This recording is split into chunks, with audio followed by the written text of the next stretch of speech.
हनान की अब जो नज़र है ना ये वलीद की जायदाद के ऊपर है और हनान ज़ारा के दिमाग के अंदर ये बात डाल भी देता है। तो क्या हो सकता है, देखिए कि अब इसको इतनी खुली छूट तो नहीं मिलनी चाहिए ना। ये बंदा चोरी करता आ रहा है और पूरे घर को इस बात का पता चल चुका है कि भाई ये माँ और बेटा दोनों फराडी किस्म के हैं। तो अब इसको सज़ा मिलनी चाहिए और इस ड्रामे का एंड कर देना चाहिए। इतना लंबा खींचने की क्या जरूरत है भाई। अभी स्टोरी के अंदर कुछ रहा ही नहीं है, इस ड्रामे के अंदर कुछ भी नजर नहीं आ रहा। बस किसी भी तरीके से वलीद और जो हमारी मनैल है इन दोनों की शादी करवा दीजिए और उसके बाद इस ड्रामे को एंड करवा दीजिए। अब नेक्स्ट एपिसोड के अंदर क्या हो सकता है, अगर हनान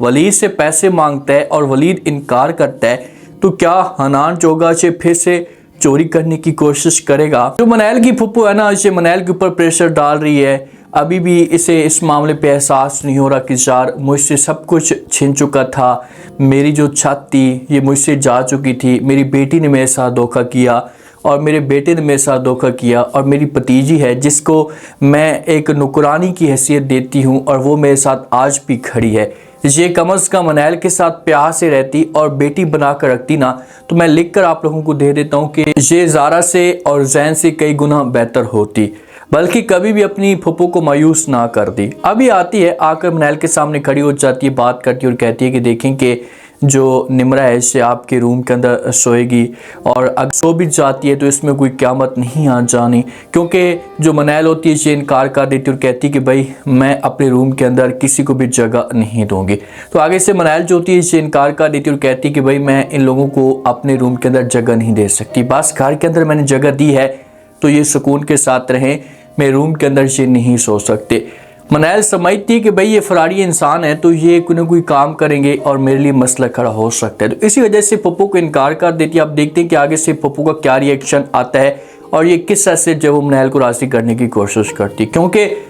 ये जितनी अब चढ़ाई करती है, जो गुस्सा करती है, तो आगे से जो मनैल का रिस्पॉन्स आता है, रिएक्शन आता है, ये भी गुस्से वाला आता है। तो हो सकता है कि फिर ये अपनी ज़बान चेंज करे, प्यार से बात करने की कोशिश करे कि बेटा देखें कि वो मेहमान है, अगर कुछ अरसा यहाँ पर रह रहे हैं तो इसमें कोई गलत बात नहीं है, आप थोड़ी सी जगह दे दें चंद दिन के लिए, जब इनकी अपनी सेटल हो जाएगी तो यहाँ से ये लोग चले जाएंगे। तो फिर हो सकता है कि मनैल इस तरह से तरस खा ले अपनी फुप्पू के ऊपर।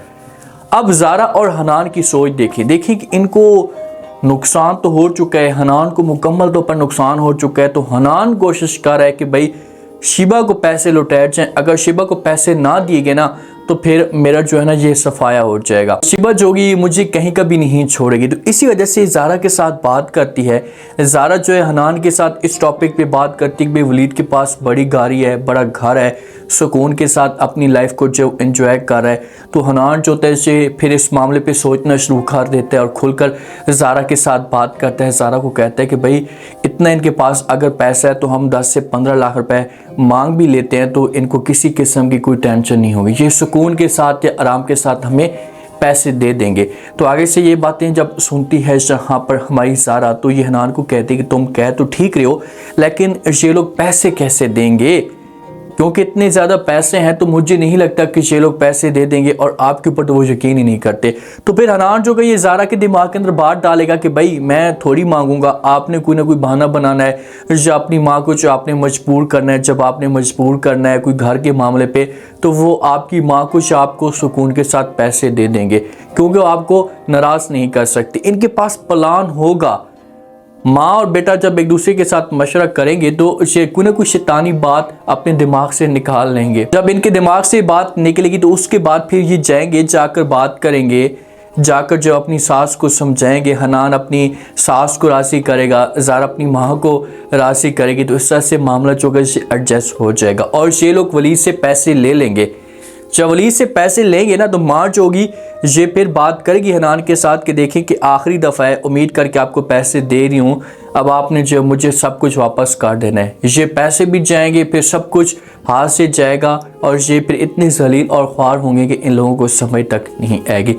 अब जब शिबा आती है हनान के घर में तो हनान की माँ मौजूद होती है। इसके साथ जो है वो बात करना शुरू कर देती है, गुस्सा करती है कि भाई हनान को जो मैंने टाइम दिया था वो तो ख़त्म हो चुका है, इसे मुझे अब पैसे लौटाता है या नहीं, अगर इसने मुझे अब पैसे ना दिए ना तो बस बहुत हो गया, मैं अब इसके घर में जाऊँगी जहाँ पर ये रह रहा है। तो आगे से जब हनान की माँ ये बातें सुनती है तो ये रोना धोना शुरू कर देती है, नाटक करती है कि भाई वो आपके लिए गए पैसे लेने के लिए, जलील और ख्वार हो रहा है वहाँ पर आपके लिए, सिर्फ़ और सिर्फ इतनी बड़ी कुर्बानियाँ दे रहा है, उसने घर को छोड़ा हुआ है तो आपके लिए, और आप हैं कि आप ऐसा गलत समझिए। तो यहाँ पर जब इमोशनल होती है तो शिबा जो होती है इनकी बातों में आ जाती है और ये हनान की माँ को कहती है कि आंटी जी छोड़ें इस बात को, बस आप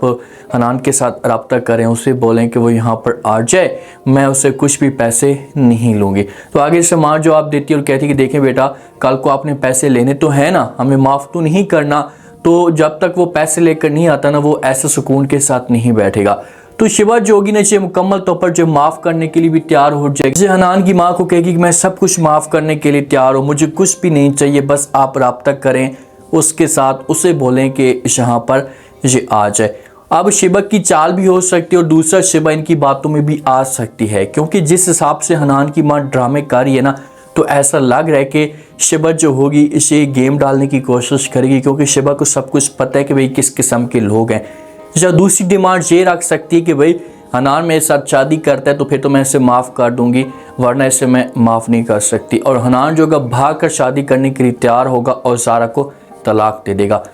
जैन को देख लें, जैन की माँ की ऐसी सोच है और ये इसने जैन को मजबूर किया हुआ है कि भाई चाहे जो कुछ भी हो जाए आपने हर तरह से जोर लगाना है, मनैल को अपने कंट्रोल में करना है ताकि आपकी जो शादी है ये मनैल के साथ हो जाए। तो ये अब ऐसे करते हैं, ये पहुँच जाता है मनैल के पास और जाकर माफ़ियाँ रोना धोना शुरू कर देता है कि प्लीज़ मनैल मुझसे गलती हो गई है, मुझे माफ़ कर दे, मैं दोबारा इस किस्म की कोई भी हरकत नहीं करूँगा, आप बस एक दफ़ा मुझे माफ़ तो करें। तो आगे से मनैल जो होती है जैन को कहती है कि ठीक है मैंने आपको माफ़ कर दिया है, मैं आपको माफ़ कर चुकी हूँ, लेकिन आप जाएं और जाकर अल्लाह मियाँ से भी माफ़ी मांगें क्योंकि आपने गलती नहीं की थी, आपने गुनाह किया था। तो ये जो अल्फाज होते हैं जैन को बड़े चुभ रहे होते हैं, क्योंकि इन्हीं अल्फाज की वजह से जैन जो होता है ये मनैल से माफ़ी मांगना चाहता है। अब क्या जैन की सोच चेंज हो चुकी है? देखेंगे जैन तो स्टार्ट से ही शादी नहीं करना चाहता था मनैल के साथ, और वो आज भी अपनी माँ को कह रहा है कि आप वलीद के साथ इसकी शादी करवा दें, लेकिन माँ जो है ना ये बात नहीं मान रही जैन की। माँ तो बार बार जैन को इनकार कर देती कि भाई अगर इसकी शादी करवा दी तो ये जो घर होगा ये मनैल के नाम चला जाएगा, तो हम क्या करेंगे, भाई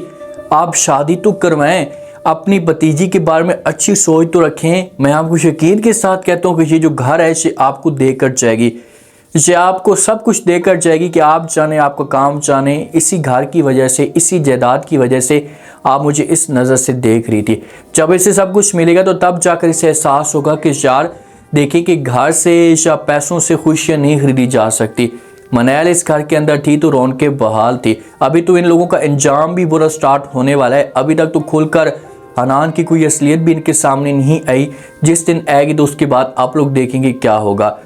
नरगिस बेगम कोशिश कर रही है, वलीद के ऊपर प्रेशर भी डालती है। नरगिस बेगम को भी इस बात का पता लग चुका है कि मेरे जो दिन है ये बहुत ही कम है, तो वो कोशिश कर रही है वलीद को राज़ी कर रही है, लेकिन वलीद के चेहरे की तरफ जब देखती है तो ऐसी समझती है कि ये वलीद खुश नहीं है सबा के साथ शादी करने पर। तो अब वलीद को ये कैसे राज़ी करेगी। उम्मीद है आज का रिव्यू, आज का टीज़र आप लोगों को पसंद आया होगा।